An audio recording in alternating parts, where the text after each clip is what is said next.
हाय दोस्तों, नमस्कार। मैं आपका दोस्तों महेंद्र सिंह स्वागत करता हूं दोस्तों मुकेश महेंद्र एजुकेशन चैनल पर। और दोस्तों आज मैं आपके सामने वापस क्लास लेकर आ गया हूं दोस्तों पॉलिटिकल साइंस की। प्रमुख आपको दिखाई दे रहे हैं लघुत्रात्मक प्रश्न उत्तर दोस्तों, लघुत्रात्मक प्रश्न यानी 2-2 नंबर वाले क्वेश्चन। ये वे क्वेश्चन है दोस्तों जो बोर्ड परीक्षा में पूछे जाएंगे। वेरी इंपॉर्टेंट क्वेश्चन है, आप इनको अच्छे से रट्टा लगा लेना दोस्तों, रट्टा लगा लेना, ठीक है। ये देखो लघुत्रात्मक प्रश्न है, वेरी वेरी इंपॉर्टेंट क्वेश्चन है, ठीक है। तो बिल्कुल आपके लिए दोस्तों मैं दिन रात एक कर रहा हूं, आपके लिए इस प्रकार से क्वेश्चन लेकर आ रहा हूं। तो बिल्कुल दोस्तों आप लाइक कर दीजिएगा, आप लाइक कर दीजिएगा, फटाक से लाइक कर दीजिएगा दोस्तों, एक बार लाइक कर दीजिएगा। फिर हम क्लास को करते हैं कंटिन्यू। और जो दोस्तों चैनल पर नया है तो जरूर सब्सक्राइब कर लो दोस्तों, ठीक है। जो ये क्वेश्चन है मैं बोलूंगा और आप सुनेंगे, ठीक है। और ध्यान रखें दोस्तों, पीछे पीछे बोलना, आप ऐसा नहीं हो कि भी पीछे पीछे नहीं बोले, पीछे पीछे बोलना, सभी को याद करना इसी वीडियो में, ठीक है। चलो तो स्टार्ट कर ही लेते हैं दोस्तों लघुत्रात्मक प्रश्न, ठीक है। मैं आपकी तैयारी दोस्तों ब्लूप्रिंट के अनुसार ही करवा रहा हूं। मुझे पता है दोस्तों, मुझे पता है कि प्रश्न किस प्रकार से पूछे जाने वाले हैं, इनको अच्छे से आप याद कर लेना। लघुत्रात्मक, चलो हम स्टार्ट कर ही लेते हैं। पहला क्वेश्चन आपके सामने दे रखा है, शॉक थेरेपी से आप क्या समझते हैं, लिखिए। शॉक थेरेपी सभी को पता होगा दोस्तों, दो ध्रुवीयता का अंत उस चैप्टर से लिया गया क्वेश्चन है। शॉक थेरेपी से आप क्या समझते हैं। शॉक थेरेपी इंपॉर्टेंट है कि नहीं, इंपॉर्टेंट है। देखो शॉक थेरेपी का अर्थ क्या है, आघात पहुंचाकर उपचार करना। क्या है दोस्तों, आघात पहुंचाकर उपचार करना। पहले चोट पहुंचना फिर उपचार करना, ले भाई थर आओ दवाई लगूं, ठीक है। धक्कोदर बरगाड़, ठीक है, धक्कोदर बरगाड़, पहले तो धक्कोदर बरगाड़ फिर बाद में बुलान के भाई थारो इलाज करूं, ठीक है। यानी चोट पहुंचाकर उपचार करना, ये शॉक थेरेपी का क्या हो गया, अर्थ हो गया। शॉक थेरेपी से आप समझते क्या है। देखो दोस्तों आपको पता होगा सोवियत संघ का पतन हो जाता है 25 दिसंबर 1991 को। सोवियत संघ के पतन के बाद साम्यवादी जो देश हैं वो पूंजीवाद को अपना लेते हैं, ठीक है। साम्यवादी देश पूंजीवाद को अपना लेते हैं। तो ये साम्यवाद से पूंजीवाद की तरफ संक्रमण क्या कहलाया, शॉक थेरेपी कहलाया, ठीक है। साम्यवाद से पूंजीवाद की तरफ संक्रमण क्या कहलाया, शॉक थेरेपी कहलाया, ठीक है। वैसे शॉक थेरेपी का अर्थ क्या होता है, आघात पहुंचाकर उपचार करना। साम्यवाद से पूंजीवाद की तरफ संक्रमण, शॉक थेरेपी। अब दोस्तों साम्यवादी गुटों के अंदर आपको पता होगा, जैसे स्पेन है, फ्रांस है, पुर्तगाल है, ब्रिटेन है, पश्चिमी जर्मनी है, इटली है, नॉर्वे है, ये साम्यवादी गुट हो गए। और बात करें अपने पूंजीवादी गुटों में, जैसे पूर्वी Germany, Poland, Romania, Bulgaria, Hungary, ये पूंजीवादी गुट थे। तो साम्यवादी गुट और पूंजीवादी गुट भी आपको ध्यान रखने हैं। तो साम्यवाद से पूंजीवाद की तरफ संक्रमण क्या कहलाया, शॉक थेरेपी कहलाया। अब मैं अगले वीडियो में आपको लेकर आऊंगा निबंधात्मक क्वेश्चन के अंदर कि शॉक थेरेपी के तहत क्या परिणाम निकले, शॉक थेरेपी के तहत क्या क्या बदलाव किए गए। इंपॉर्टेंट है, पूछे जाएंगे दोस्तों शॉक थेरेपी के तहत बदलाव क्या क्या किए गए हैं, शॉक थेरेपी के परिणाम क्या क्या निकले, ठीक है। अभी देखेंगे। तो शॉक थेरेपी का अर्थ आप समझ गए होंगे दोस्तों, ये पहला क्वेश्चन हो गया, वेरी इंपॉर्टेंट है, एग्जाम में पूछा जा सकता है दोस्तों, इस अच्छे से आप याद कर लीजिएगा, अच्छो याद कर लीजिए दोस्तों, मैं फिर कह रही हूँ याद कर लीजिए, ठीक है। इसके बाद में दूसरा क्वेश्चन है, आसियान क्षेत्रीय मंच की स्थापना जो है, आसियान क्षेत्रीय मंच की स्थापना बताते हुए उद्देश्य लिखिए। आसियान, देखो आसियान क्षेत्रीय मंच की स्थापना बताते हुए हमें उद्देश्य लिखना है। तो दोस्तों मैं बता दूं प्रमुख क्वेश्चन इंपॉर्टेंट क्वेश्चन है। पहला प्रश्न मैं आसियान क्षेत्रीय मंच ने छोड़ू, एक मिनट ध्यान रखना, आपको पूछा जा सकता है कि आसियान की स्थापना कब हुई, आसियान की स्थापना कब हुई। तो आपका उत्तर होगा दोस्तों 1967 में आसियान की स्थापना हुई। आपको पूछा जाएगा आसियान क्षेत्रीय मंच की स्थापना कब हुई, तो आसियान क्षेत्रीय मंच की स्थापना हुई थी 1994 में। आसियान की स्थापना 1967 में, आसियान क्षेत्रीय मंच की स्थापना 1994 में। आगे बात समझ में ध्यान रख लेना दोस्तों, आसियान की स्थापना 1967 में, आसियान क्षेत्रीय मंच की स्थापना 1967 में। अब ध्यान रखना, आसियान के मायने कितना सदस्य हैं, आसियान के कितने सदस्य हैं, संस्थापक देश कितने क्या हैं। तो आसियान के 5 संस्थापक देश हैं। कितने हैं दोस्तों, 5 संस्थापक देश। कौन कौन से, इंडोनेशिया है, मलेशिया है, फिनलैंड है, सिंगापुर है, थाईलैंड है, ठीक है, फिनलैंड है, फिलीपींस। तो इस तरीके से 5 दोस्तों आसियान के क्या है, संस्थापक देश हैं। कौन कौन से, इंडोनेशिया, मलेशिया, सिंगापुर, फिलीपींस और थाईलैंड, ये 5 संस्थापक हो गए। आसियान के अंदर 5 संस्थापक देश हैं। अब दोस्तों प्रमुख आपको ध्यान रखना है कि आसियान में कितने सदस्य हैं। तो आसियान में सदस्य देश की बात करें तो 10 सदस्य हैं। संस्थापक देश की पूछे तो 5 है और 5 और बाद में शामिल होते हैं। तो इस प्रकार आसियान में कितने सदस्य देश हैं? 10। ये प्रमुख आपको ध्यान रखना है। आ रही ना बात समझ में? रट्टा लगा लो दोस्तों, रट्टा। ठीक है, बिल्कुल वेरी इंपॉर्टेंट क्वेश्चन है। तो यहां पर हमने बात की आसियान क्षेत्रीय मंच की कि भाई आसियान क्षेत्रीय मंच की स्थापना 1994 में होती है और आसियान की स्थापना 1967 में होती है। अब आपको एग्जाम में और भी प्रश्न पूछ लीजिए। अरे भाई और क्या पूछे है बता दो। देखो दोस्तों और पूछ लीजिए कि आसियान का पूरा नाम बताओ। आसियान का पूरा नाम क्या है? तो दक्षिण पूर्व एशियाई राष्ट्रों का संगठन। दक्षिण पूर्व एशियाई राष्ट्रों का संगठन, दक्षिण पूर्व एशियाई राष्ट्रों का संगठन, ये किसका पूरा नाम है? ये आसियान का पूरा नाम है। ठीक है, तो आसियान क्षेत्रीय मंच की स्थापना बताते हुए उद्देश्य लिखिए। तो आसियान क्षेत्रीय मंच की स्थापना 1994 में होती है और आसियान के क्या बताने हैं? आसियान क्षेत्रीय मंच के उद्देश्य बताने हैं। तो आसियान क्षेत्रीय मंच के उद्देश्य आप लिख सकते हैं कि आसियान के देशों की सुरक्षा करना। पहला उद्देश्य क्या हो गया?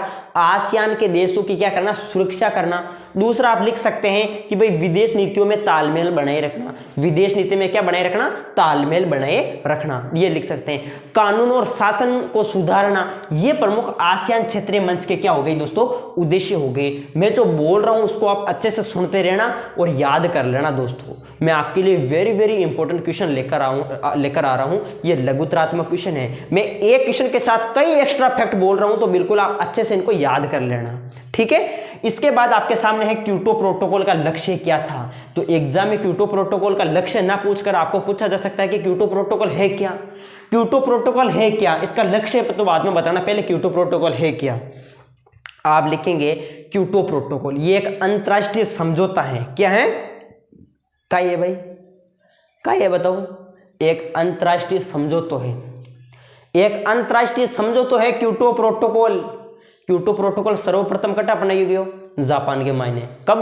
1997 में। ठीक है, क्योटो प्रोटोकॉल 1997 में सर्वप्रथम जापान में अपनाया गया था। क्योटो प्रोटोकॉल पर भारत ने हस्ताक्षर कब किए? क्योटो प्रोटोकॉल पर भारत ने हस्ताक्षर किए थे 2002 में। यह क्योटो प्रोटोकॉल कब लागू होता है? 2005 में यह लागू होता है। क्योटो प्रोटोकॉल की यदि बात करें तो यह क्या है? एक अंतरराष्ट्रीय समझौता है।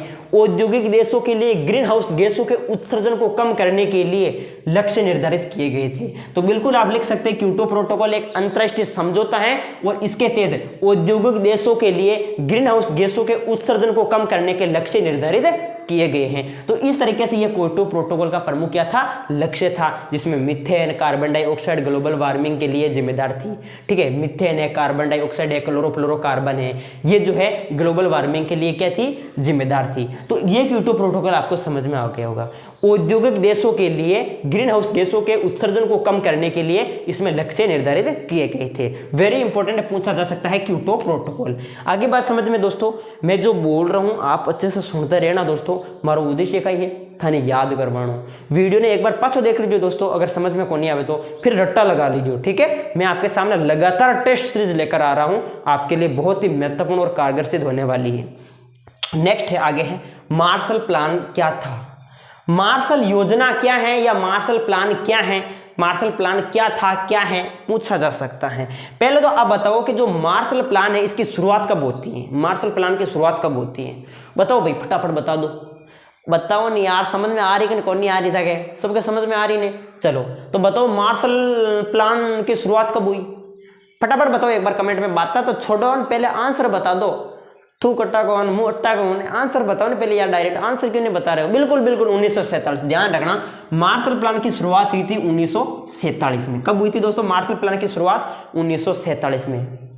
ध्यान रख लेना, 1947 में मार्शल प्लान की शुरुआत हुई थी। कब से कब तक चलता है मार्शल प्लान? 1947 से 1952 तक चलता है। तो 1952 तक चलता है दोस्तों, ध्यान रखना। 1947 से 1952 तक जो है मार्शल प्लान चलता है। आखिर है क्या मार्शल प्लान? मार्शल योजना है क्या? एक प्रकार की योजना है। दूसरा विश्व युद्ध हुआ था, आप सभी को पता होगा, 1939 से 1945 तक दूसरा विश्व युद्ध चला था। तो दूसरे विश्व युद्ध से यूरोप बहुत प्रभावित हुआ। यूरोप जो है बहुत प्रभावित हुए। अमेरिका ने यूरोप की अर्थव्यवस्था को सुधारने के लिए, ठीक है, सुधारने में अमेरिका जो है वो जबरदस्त मदद करता है। किसकी? यूरोप की। तो इसे कहा गया था मार्शल प्लान। दूसरे विश्व युद्ध से यूरोप बहुत प्रभावित हुआ और अमेरिका यूरोप की अर्थव्यवस्था को सुधारने के लिए, ठीक है, सुधारने के लिए जबरदस्त मदद करता है। इसे कहा गया था मार्शल प्लान। आगे बात समझ में, आगे समझ में, तो ये प्रमुख आपको ध्यान रख लेना है, परिभाषा याद कर लेना। नेक्स्ट है आपके सामने पृथ्वी पर क्या है अभिप्राय। पृथ्वी पर से क्या अभिप्राय है। पृथ्वी पर राजा महाराजों को मिलने वाली जो विशेष धनराशि होती थी उसको बोलते थे पृथ्वी पर्स, ठीक है। आप लिखेंगे परिभाषा कि लोकतांत्रिक राज परिवार में राज परिवारों को मिलने वाली विशेष धनराशि को पृथ्वी पर्स कहा जाता है। तो बिल्कुल दोस्तों पृथ्वी पर्स की आपको परिभाषा भी पूछी जा सकती है, ठीक है। नेक्स्ट है आपके सामने क्यूबा मिसाइल संकट क्या था, इस पर प्रभु टिप्पणी लिखो। क्यूबा मिसाइल संकट कब की घटना है, 1962 की घटना है। क्यूबा को शीत युद्ध का चरम बिंदु भी कहा जाता है। आपको पता होगा अमेरिका के नीचे स्थित एक छोटा सा द्वीपीय देश है। देखो अट बना दूं कि ठीक अट बना दूं। देखो दोस्तों वो है इधर अमेरिका है और एक नीचे छोटा सा द्वीपीय देश है क्यूबा और इधर है सोवियत संघ। सोवियत संघ को नेता है निकिता क्रुश्चेव, ठीक है। सोवियत संघ को नेता का नाम है निकिता क्रुश्चेव और अमेरिका के नेता का नाम है कैनेडी, ठीक है, जॉन ऑफ कैनेडी। तो दोस्तों क्या करता है अमेरिका, क्या करता है दोस्तों अमेरिका, यहाँ पर सोवियत संघ क्या करता है यूएसएसआर इधर है, यूएसए इधर है और इधर क्यूबा है, ठीक है। देखो जो सोवियत संघ का नेता है निकिता क्रुश्चेव, ये क्या करता है दोस्तों, ये परमाणु यानी कि यह क्या करता है क्यूबा पर अपने परमाणु मिसाइलें तैनात कर देता है। इस क्यूबा पर अपनी परमाणु मिसाइलें जो है वो तैनात कर देता है, परमाणु मिसाइलें तैनात कर देता है। कौन, निकिता क्रुश्चेव। किसको उड़ाने के लिए, अमेरिका को उड़ाने के लिए परमाणु मिसाइलें तैनात कर देता है कौन, निकिता क्रुश्चेव। किस पर, क्यूबा पर। अब अमेरिका को ये जानकारी जो है, कैनेडी को ये जानकारी 3 हफ्ते बाद पता चलती है कि भाई हमारे साथ सोवियत संघ तो बहुत गलत कर रहा है, ठीक है, सोवियत संघ तो बहुत गलत कर रही है, यहाँ क्या कर रही है सोवियत संघ। तो दोस्तों अमेरिका जो आप सभी को पता है, अमेरिका जो है वो नजदीकी निशाने पर आ गया, ठीक है, अमेरिका नजदीकी निशाने पर आ गया। सोवियत संघ चाहे तो यहाँ पर परमाणु मिसाइलें से जो है वो इसे उड़ा सकता है। तो यही प्रमुख जो घटना है दोस्तों वो कहलाती है क्यूबा मिसाइल संकट। दोस्तों अगर आप नोट्स को मेरे द्वारा नोट्स शीत युद्ध का दौर अगर आपने पढ़ेंगे, चैप्टर को पढ़ा होगा तो बिल्कुल आप आसानी से कर पाएंगे। और दोस्तों नोट्स तो अब पढ़ने का पढ़ लीजिएगा, नोट्स तो पढ़ लीजिएगा, लेकिन नोट्स उतारने का टाइम नहीं है दोस्तों कि भाई नोट्स उतार कर अब याद करें, ऐसा नहीं करना दोस्तों। आपके पास जो भी बने हुए हैं उनको याद करो। तो ये जो घटना है मैंने जो बताई दोस्तों कि भाई ये परमाणु मिसाइलें तैनात कर देता है क्यूबा पर और अमेरिका के नेता कैनेडी को ये 3 हफ्ते बाद पता चलती है जानकारी। तो ये जो घटना ये सब जो है क्यूबा मिसाइल संकट के नाम से जानी जाती है दोस्तों। ये इंपॉर्टेंट है, ये कब की घटना है, 1962 की है। तो ये प्रमुख आपको लिखना है क्यूबा मिसाइल संकट में इस तरीके से, ठीक है। इसके बाद है दोस्तों दल आधारित आंदोलन से क्या अभिप्राय है। वेरी इंपॉर्टेंट क्वेश्चन है दल आधारित आंदोलन, ठीक है, कि दल आधारित आंदोलन से जो है वो क्या अभिप्राय है, ठीक है। दल आधारित आंदोलन से क्या अभिप्राय है। तो देखो दोस्तों दल आधारित आंदोलन, जब कोई आंदोलन दल आधारित, जब कोई आंदोलन ऐसा बन जाए जिसमें राजनीतिक पार्टी को शामिल होना पड़ता है या फिर राजनीतिक पार्टी शामिल हो जाए और उसका संचालन जो है वो राजनीतिक रूप से होने लगे, तो इसे कहते हैं दल आधारित आंदोलन, ठीक है। दल आधारित आंदोलन से तात्पर्य जब कोई आंदोलन ऐसा बन जाए जिसमें किसी राजनीतिक पार्टी को शामिल होना पड़ जाए या किसी राजनीतिक पार्टी को शामिल होना पड़ता है और उसका संचालन राजनीतिक रूप से होने लगे, तो इसे हम दल आधारित आंदोलन कहते हैं। और दल आधारित आंदोलन में जैसे उदाहरण की बात करूं तो जैसे पश्चिम बंगाल है, बिहार है, ठीक है, आंध्र प्रदेश है, यहाँ के किसानों ने कम्युनिस्ट पार्टी के नेतृत्व में क्या किया था, विरोध किया था, ठीक है। तो ये दल आधारित आंदोलन ही था। तो बिल्कुल दोस्तों दल आधारित आंदोलन की परिभाषा भी आपको पूछी जा सकती है। इसके बाद दक्षिण एशिया में शामिल देशों के नाम बताओ। जो दक्षिण एशिया है, मैं परिभाषा भी आपको बता रहा हूं दोस्तों, आप अच्छे से इनको याद करते रहना, ठीक है। आगे है दक्षिण एशिया में शामिल देशों के नाम बताओ। दक्षिण एशिया, सार्क, दक्षिण एशियाई क्षेत्रीय सहयोग संगठन, सार्क का नाम बताने दोस्तों, सार्क, ठीक है, सार्क में कितने सदस्य हैं, दक्षिण एशिया में कितने सदस्य हैं, तो आप सभी को पता होगा दोस्तों दक्षिण एशिया में कितने सदस्य हैं। तो दक्षिण एशिया में दोस्तों 8 सदस्य हैं। कितने सदस्य हैं दोस्तों दक्षिण एशिया में, 8 सदस्य हैं। कौन कौन से आप देखेंगे तो जैसे भारत है, इधर नेपाल हो गई, भूटान हो गए, नीचे देखें तो श्रीलंका है और इधर पाकिस्तान है, इधर अफगानिस्तान है, एक मालदीव है, एक बांग्लादेश है। इस प्रकार से कुल टोटल मिलाकर दोस्तों जो है दक्षिण एशिया में दोस्तों 8 देश शामिल है। और अफगानिस्तान जो है 2007 में दोस्तों जो किसका सदस्य बनता है, दक्षिण एशिया का सदस्य बनता है, सारा का सदस्य बनता है 2007 में। तो ये प्रमुख आपको ध्यान रखना, दक्षिण एशिया में शामिल देशों के नाम भी आपको याद कर लेने हैं, बिल्कुल ये तो याद हो जाएंगे आसानी से। सारा का पूरा नाम क्या है? सारा का पूरा नाम दक्षिण एशियाई क्षेत्रीय सहयोग संघ। सारा की स्थापना कब हुई थी? 1985 में होती है। सारा का मुख्यालय कहाँ है? काठमांडू, नेपाल है, ठीक है। इसके अलावा प्रश्न ये भी पूछा जा सकता है कि सार्क जो है वो असफल क्यों हुआ, दक्षेस क्यों असफल हो गया? सार्क के पीछे असफल होने के पीछे रीजन ये है, सार्क में बहुत सारे सदस्य थे, जैसे नेपाल, भूटान, श्रीलंका, पाकिस्तान, अफगानिस्तान, ठीक है, भारत, इसके अलावा बांग्लादेश, इस तरीके से ये प्रमुख सार्क में सदस्य थे, ठीक है, दक्षेस में सदस्य थे, दक्षिण एशिया में शामिल देश थे। तो इनके बीच क्या है? एकता नहीं है, एकता नहीं है दोस्तों, आपस में लड़ते झगड़ते रहते हैं, कभी इनके बीच सीमा विवाद हो जाता है, तो कभी क्या हो जाता है, ठीक है, आपस में लड़ाई करते रहते हैं, ठीक है, झगड़ते रहते हैं। तो दोस्तों ठीक है, झगड़ते रहते हैं, विवाद चलता रहता है, इसीलिए जो है वो सार्क जो है वो असफल हो गया। तो ये बिल्कुल इस वजह से आप लिख सकते हैं सार्क क्यों असफल हुआ, तो आप लिखेंगे कि इनके सदस्यों के बीच एकता नहीं है, ये आपसी विवादों को बातचीत से नहीं सुलझा सकते और आपस में झगड़ते रहते हैं इस तरीके से, ठीक है। इसके बाद है अंतर्राष्ट्रीय संगठन यानी यूएनओ के उद्देश्य बताओ। देखो दोस्तों, अंतर्राष्ट्रीय संगठन के उद्देश्य पूछे तो यही करना है आपको, संयुक्त राष्ट्र संघ के उद्देश्य पूछे तो इसका आंसर वही लिखना है। अंतर्राष्ट्रीय संगठन या फिर संयुक्त राष्ट्र संघ के उद्देश्य बताओ, क्या उद्देश्य है अंतर्राष्ट्रीय संगठन या फिर संयुक्त राष्ट्र संघ का प्रमुख उद्देश्य क्या है? वेरी इंपॉर्टेंट क्वेश्चन है। तो आप पहला लिख सकते हैं कि अंतर्राष्ट्रीय संगठन या संयुक्त राष्ट्र संघ के उद्देश्य है अंतर्राष्ट्रीय झगड़ों को रोकने में, पहला पॉइंट तो आप ये लिख देंगे, अंतर्राष्ट्रीय झगड़ों को रोकने में, झगड़ों को शांतिपूर्वक सुलझाने में, राष्ट्रों के बीच सहयोग की राह दिखाने में, अंतर्राष्ट्रीय संधि समझौते करने में, शत्रुता के दायरे को कम करने के लिए विभिन्न देशों की मदद करना, ये सब दोस्तों प्रमुख आप अंतर्राष्ट्रीय संगठन अथवा संयुक्त राष्ट्र संघ के प्रमुख उद्देश्य लिख सकते हैं। अंतर्राष्ट्रीय संगठन या फिर संयुक्त राष्ट्र संघ के उद्देश्य आप लिखेंगे अंतर्राष्ट्रीय झगड़ों को रोकने में, झगड़ों को शांतिपूर्वक सुलझाने में, शांति भंग करने वालों के खिलाफ कार्रवाई करने में, ठीक है, राष्ट्रों के बीच सहयोग की राह दिखाने में, अंतर्राष्ट्रीय संधि और समझौते करने में, शत्रुता के दायरे को कम करने के लिए। इसके अलावा ये प्रमुख जो पॉइंट है वो आपको अच्छे से याद कर लेने हैं, मैंने जो बोले हैं, ठीक है।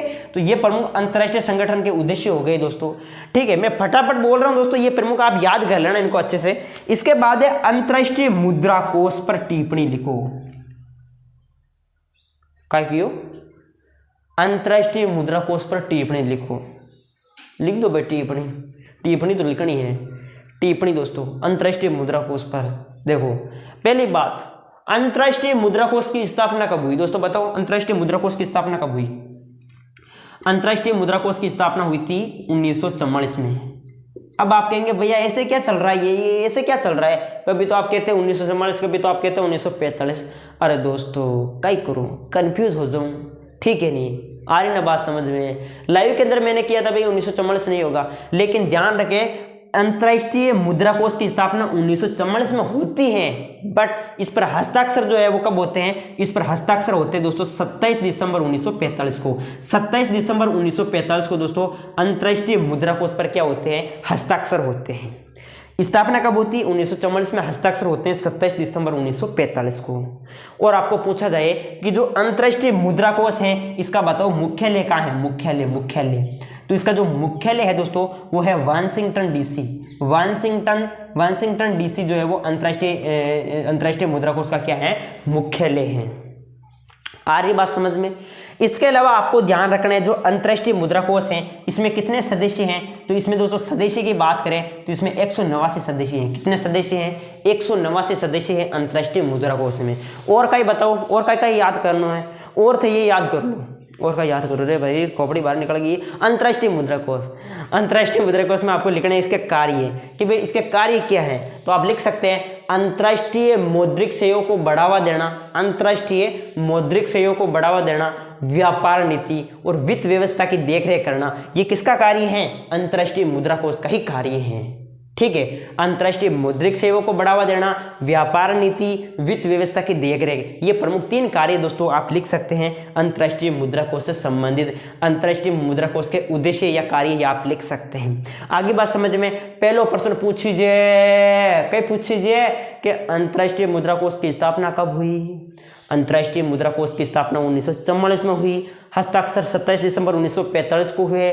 इसमें 189 सदस्य हैं। इसका मुख्यालय वाशिंगटन डीसी है। इसमें और बात करें तो इसमें और क्या लिखना है, ये हो गया सदस्य 189 हो गया। इसके अलावा अंतर्राष्ट्रीय मुद्रा कोष के प्रमुख उद्देश्य हैं अंतर्राष्ट्रीय मौद्रिक सहयोग को बढ़ावा देना, व्यापार नीति, वित्त व्यवस्था की देखरेख। चलो ठीक है, समझ में आ गई। और दोस्तों मेरे पिल्लू सिंह उठ गई दोस्तों, पिल्लू सिंह, ठीक है। पिल्लू सिंह को देखो, बताओ कौन कौन पिल्लू सिंह को देखने के लिए तैयार है, एक बार कमेंट करो, देखिए यस कर दो, यस। पिल्लू सिंह को कौन कौन देखना चाहते हैं, जो देखना चाहते हैं वो यस कर दो फटाफट पिल्लू सिंह को। अब आप कहेंगे भाई कौन सा पिल्लू सिंह, अभी मैं बताने वाला हूं। देखो दोस्तों ये मेरा पिल्लू सिंह है, पिल्लू सिंह, देखो ये पिल्लू सिंह, ठीक है, आपको नजर आ रहा है, ये पिल्लू सिंह है दोस्तों, ये पिल्लू सिंह है, पिल्लू सिंह को बोल बोल बोल बोल, पिल्लू सिंह बोले नहीं यार, के बोले कौन तू की, पिल्लू सिंह बोल के वीडियो को लाइक करो, शेयर करो, चैनल को सब्सक्राइब करो और ज़्यादा से ज़्यादा याद करवाओ, ठीक है। चलो चल पिल्लू सिंह तो नहीं पढ़ने वाला, ठीक है, इसको पकड़ लो। चलो इसके बाद देखते हैं दोस्तों, ये प्रमुख क्वेश्चन हो गए आपके सामने, ठीक है। शोक थेरेपी से आप क्या समझते हैं, आसियान क्षेत्रीय मंच की स्थापना कब हुई, क्योटो प्रोटोकॉल क्या है, ये सब, ठीक है, ये प्रमुख आपको ध्यान रख लेने हैं। अब दोस्तों यहाँ पर है इधर आपके सामने ये क्वेश्चन, ठीक है। सुरक्षा के पारंपरिक तरीके कौन कौन से हैं, द्विवीय राष्ट्र सिद्धांत क्या है, बॉम्बे प्लान क्या है, वामपंथी और दक्षिणपंथी विचारधारा क्या है, और ये प्रमुख क्वेश्चन आपके सामने नजर आ रहे हैं। तो यहां पर मैं बात करता हूं सुरक्षा के पारंपरिक तरीकों की, ठीक है। सुरक्षा का अर्थ क्या होता है, सुरक्षा का अर्थ होता है खतरे से आजादी। सुरक्षा की दो प्रकार की धारणा है, ठीक है, एक तो पारंपरिक, एक अपारंपरिक धारणा। तो हम देखते हैं सुरक्षा के पारंपरिक तरीके कि भाई सुरक्षा के पारंपरिक तरीके कौन कौन से हैं। तो सुरक्षा के पारंपरिक तरीकों में आप लिखेंगे दोस्तों, सुरक्षा के पारंपरिक तरीके में कि भाई हिंसा का इस्तेमाल कम करना, हिंसा नहीं होनी चाहिए। पारंपरिक तरीके में लिख रहे हैं सुरक्षा के पारंपरिक तरीके कौन कौन से हैं। तो पहला पॉइंट आप लिखेंगे कि हिंसा का इस्तेमाल कम करना चाहिए, हिंसा का इस्तेमाल नहीं करना चाहिए, ठीक है, हिंसा का इस्तेमाल कम करना चाहिए या फिर हिंसा का इस्तेमाल नहीं करना चाहिए। युद्ध जो है वो उचित कारणों के लिए होना चाहिए, युद्ध उचित कारणों के लिए होना चाहिए, युद्ध आत्मरक्षा के लिए होना चाहिए, युद्ध दूसरों के जनसंहार से बचने के लिए होना चाहिए, ठीक है, युद्ध दूसरों के जनसंहार से बचने के लिए होना चाहिए। इसके अलावा आप लिख सकते हैं इसमें युद्ध जो है वो न्याय युद्ध होना चाहिए, न्याय युद्ध होना चाहिए। इसके अलावा आप लिख सकते हैं शत्रुताओं का सीमित प्रयोग किया जाना चाहिए, युद्ध साधनों का सीमित प्रयोग किया जाना चाहिए। तो ये प्रमुख सुरक्षा के पारंपरिक तरीके हैं। सुरक्षा के पारंपरिक तरीके कौन कौन से हैं, तो पहला पॉइंट आप लिखेंगे कि हिंसा का इस्तेमाल कम करना चाहिए, हिंसा का इस्तेमाल नहीं होना चाहिए, युद्ध न्याय युद्ध होना चाहिए, युद्ध आत्मरक्षा के लिए होना चाहिए, युद्ध दूसरों के जनसंहार से बचने के लिए होना चाहिए, युद्ध आत्मरक्षा के लिए होना चाहिए। इसके अलावा युद्ध साधनों का सीमित प्रयोग किया जाना चाहिए, सेना का उतना ही प्रयोग करें जितना आत्मरक्षा के लिए काफी हो। तो ये प्रमुख सुरक्षा के क्या हो गए, पारंपरिक तरीके हो गए, ठीक है। तो कोई भी आप लिख सकते हैं, प्रमुख 5 या 6 पॉइंट आप याद कर लेना। इसके बाद है द्विराष्ट्र सिद्धांत क्या है। द्विराष्ट्र सिद्धांत आपको पता होगा दोस्तों, द्विराष्ट्र सिद्धांत, इसमें 2 देशों की बात की जाती है, ठीक है। इसमें क्या किया जाता है, द्विराष्ट्र सिद्धांत, सबसे पहली बात ये सिद्धांत किसने दिया था, तो ये मुस्लिम लीग द्वारा दिया गया सिद्धांत था, ठीक है, मुस्लिम लीग द्वारा दिया गया सिद्धांत था। किसके द्वारा दिया गया था, मुस्लिम लीग द्वारा दिया गया सिद्धांत था दोस्तों, द्विराष्ट्र सिद्धांत। मुस्लिम लीग की स्थापना कब होती है, तो मुस्लिम लीग की स्थापना होती है 1906 के अंदर। तो ध्यान रखना दोस्तों, द्विराष्ट्र सिद्धांत मुस्लिम लीग द्वारा दिया गया सिद्धांत था। इसके तहत भारत जो है, इंडिया जो है वो 2 कौमों का देश था, ठीक है। और ये जो है द्विराष्ट्र सिद्धांत के तहत मुस्लिम लीग जो है वो मुसलमानों के लिए एक अलग देश की मांग कर रही थी। तब कांग्रेस ने इसका विरोध किया था, मुस्लिम लीग का, ठीक है, कांग्रेस ने इसका विरोध किया था, ठीक है। तो ये प्रमुख आपको ध्यान रखना है। द्विराष्ट्र सिद्धांत के जनक कौन है, मोहम्मद अली जिन्ना आप लिख सकते हैं, द्विराष्ट्र सिद्धांत के जनक मोहम्मद अली जिन्ना। तो द्विराष्ट्र सिद्धांत में आप लिख सकते हैं कि द्विराष्ट्र सिद्धांत मुस्लिम लीग द्वारा दिया गया सिद्धांत था। इसके तहत इंडिया 2 कौमों का देश था, ठीक है, और मुस्लिम लीग का विरोध किया था कांग्रेस ने, क्योंकि ये मुसलमानों के लिए एक अलग देश की मांग कर रही थी। तो ये थी दोस्तों मुस्लिम लीग, जो भी द्विराष्ट्र सिद्धांत, इसके बारे में और आप कुछ पढ़ लेना थोड़ा बहुत, ठीक है। इसके बाद है बॉम्बे प्लान क्या है, वेरी इंपॉर्टेंट क्वेश्चन है बॉम्बे प्लान। बॉम्बे प्लान ये घटना है भाई, ये कब की है, बॉम्बे प्लान कब का है, 1944 का। 1944 में उद्योगपतियों का एक ग्रुप एकजुट होता है और नियोजित अर्थव्यवस्था चलाने के लिए एक प्रस्ताव पास करता है, एक बिल पास करता है, जिसे बॉम्बे प्लान कहा गया। बॉम्बे प्लान 1944 में उद्योगपतियों का एक ग्रुप एकजुट हुआ और नियोजित अर्थव्यवस्था चलाने के लिए एक बिल पास करता है जिसे बॉम्बे प्लान कहा गया। इसका प्रमुख उद्देश्य था कि सरकार जो है वो औद्योगिक एवं अन्य आर्थिक निवेश के क्षेत्र में बड़े कदम उठाए। सरकार औद्योगिक और अन्य आर्थिक निवेश के क्षेत्र में बड़े कदम उठाए, ये प्रमुख जो है बॉम्बे प्लान का प्रमुख उद्देश्य था। तो ये बॉम्बे प्लान वाला भी आप अच्छे से याद करके जाना, वेरी इंपॉर्टेंट क्वेश्चन है, पूछा जा सकता है दोस्तों, ठीक है नहीं। इसके बाद में है वामपंथी और दक्षिणपंथी विचारधारा। वामपंथी और दक्षिणपंथी विचारधारा में अंतर आपको पूछिए, वामपंथी विचारधारा क्या है, दक्षिणपंथी विचारधारा क्या है। तो देखो दोस्तों, वामपंथी विचारधारा, इसमें क्या होता है, इसमें गरीब और पिछड़े लोगों की तरफदारी की जाती है। इसमें क्या है दोस्तों, गरीब और पिछड़े लोगों की तरफदारी की जाती है, ठीक है। और दक्षिणपंथी विचारधारा में क्या होता है, खुली प्रतिस्पर्धा बाजार मूलक अर्थव्यवस्था के जरिए, ये बाजार मूलक अर्थव्यवस्था यानी खुली प्रतिस्पर्धा बाजार मूलक अर्थव्यवस्था की प्रगति पर जोर देती है, ठीक है, दक्षिणपंथी विचारधारा। इसमें वामपंथी विचारधारा में क्या होता है, इसमें ये विचारधारा कहती है, वामपंथी विचारधारा, कि सरकार को ऐसी नीतियां ऐसे नियम बनाने चाहिए जिससे गरीब लोगों को फायदा हो। सरकार की ऐसी नीतियां ऐसे नियम बनाने चाहिए जिससे गरीब लोगों को क्या हो, फायदा हो, ठीक है। ये प्रमुख आपको ध्यान रखना है। तो देखो, दक्षिणपंथी विचारधारा कहती है कि सरकार को उद्योग धंधों पर बल देना चाहिए, उद्योग धंधों पर जोर देना चाहिए, ठीक है। इसके अलावा ये वामपंथी विचारधारा कहती है कि इसमें गरीबों को हितों को ध्यान में रखकर फैसला लेना चाहिए, सरकार को गरीबों के हितों को ध्यान में रखकर फैसला लेना चाहिए, ठीक है। ये कहती है वामपंथी विचारधारा। और दक्षिणपंथी विचारधारा जो है वो उद्योग धंधों पर बल देती है। यह कहती है कि भाई सरकार को उद्योगों पर ज़्यादा जो है वो जोर देना चाहिए, ठीक है। और दक्षिणपंथी विचारधारा में कहा जाता है कि इसमें सरकार को व्यापार के नियम बनाने चाहिए, व्यापार के नियम आसान बनाने चाहिए, ये कहती है दक्षिणपंथी विचारधारा।